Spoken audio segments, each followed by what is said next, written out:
Hi viewers, this is Dr. Sneha, fertility expert at Ferty9 Hospitals, Banjara Hills. ఈ రోజు మనం IVF పద్ధతి అంటే ఏంటి, IVF ఎంతసేపు పట్టొచ్చు చేయించుకుందాం అనుకుంటే, అసలు మీకున్న డౌట్స్ అన్నీ we will talk about it. So IVF అంటే ఏంటి?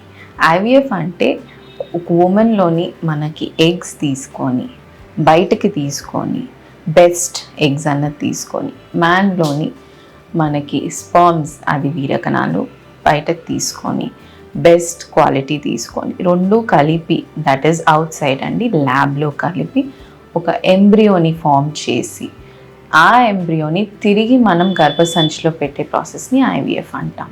సో ఇప్పుడు అసలు మనం IVF ప్రాసెస్ అన్నది ఫస్ట్ ఒక పేషెంట్కి అడ్వైస్ చేస్తే దట్ ఈస్ ఒక డాక్టర్ అన్నది మీ డాక్టర్ మీకు IVF అన్నది అడ్వైస్ చేస్తే డే 2 నుంచి ఎనీ ప్రొసీజర్ విల్ స్టార్ట్ అండి. సో డే 2 రోజు వస్తే పీరియడ్ వచ్చిన డే 2 రోజు వస్తే 10 to 11 days to 12 days injections ఇస్తాం.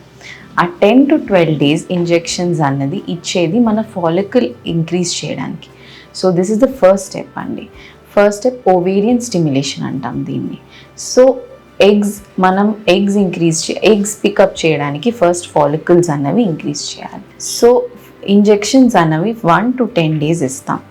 ఆ 10 daysలో మనకి 3 to 4 visits ఉండొచ్చు. ఎవ్రీడే రావాలి ఇంజెక్షన్ తీసుకోవడానికి, but that is a 5 minutes 10 minutes process.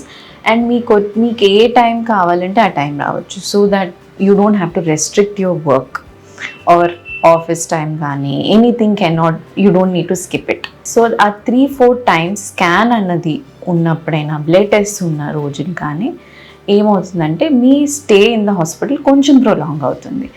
That is to regulate and see how the follicles మనమైనా డోసేజ్ మార్చాలన్నా ఏదైనా ఉంటా we have to go for the procedure like scan ఇంకా బ్లడ్ టెస్ట్. ఈ 10 days మనకి అయిపోయిన తర్వాత ఒక ట్రిగర్ ఇంజెక్షన్ అనేది ఇస్తాం.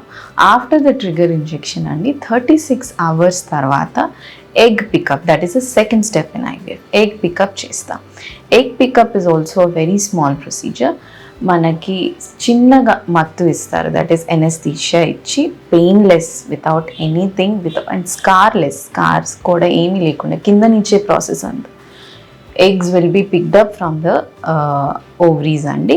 అది బయటకి పికప్ చేసిన తర్వాత మంచి క్వాలిటీ ఎగ్స్ని మనం సర్చ్ చేసి అంతా ల్యాబ్లో the same day husband will give egg sperm sample అండి. స్పర్మ్ శాంపుల్లో again with the techniques the best sperms will be selected and in the lab we will form an embryo.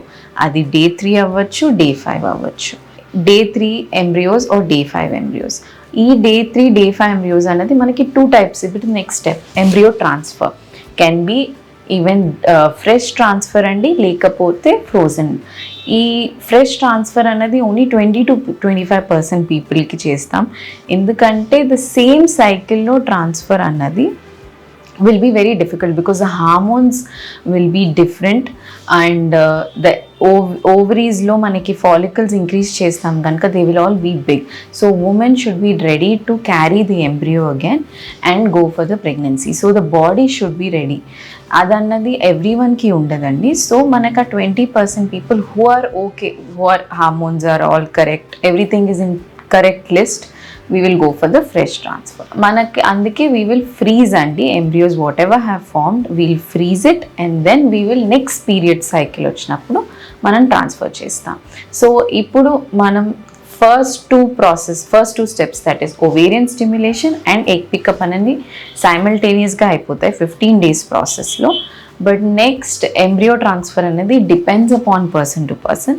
ఇమీడియట్గా అయిపోతే probably 20 daysలో IVF అయిపోతుందండి process. లేదు frozen అయితే మనకి probably it might take 1.5 months to 2 months depending on your body. So IVF, this is the time period and this is the step-to-step process. Thank you.